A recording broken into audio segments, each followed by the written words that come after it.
Once Upon a Witch's Death Episode 1, Introducing Meg Raspberry, Release Date, Where to Watch and more. Once Upon a Witch's Death Episode 1 will introduce witch apprentice Meg, whose life takes a turn after she gets cursed. Don't miss it. Get the release date, expected plot and more here. Based on the light novel written by Sokka, Once Upon a Witch's Death is an upcoming fantasy slice-of-life anime. The series was first published in October 2019, later debuting as a manga illustrated by Kenu Emirer in March 2023. Once Upon a Witch's Death Episode 1 release date and where to read. Once Upon a Witch's Death Episode 1 will be premiering on Japanese television at 11:30 p.m. Japan Standard Time on Tuesday, April 1, 2025.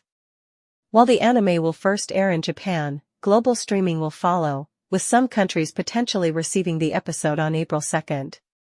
The release time will vary by region and time zone. In Japan, the show will be available on AdX, Tokyo MX, Sun TV, KBS Kyoto, BS11, and streaming platforms like Abema and D-Anime Store.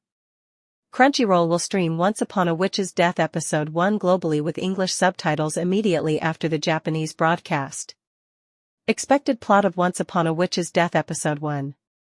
The first episode is titled The Witch with 1 Year to Live. It will introduce Meg Raspberry, who resides in Lapis Town. On her 17th birthday, Faust will reveal the curse that limits her lifespan to a single year. She will initially be disheartened by the near-impossible task of collecting 1,000 joyful tears. Once Upon a Witch's Death Episode 1 will then see Meg encounter a girl whose mother remains in an unending slumber. The episode will explore Meg's magical abilities and her mentor's wisdom. It will also have brief introductions to key side characters while keeping the focus on Meg's looming fate.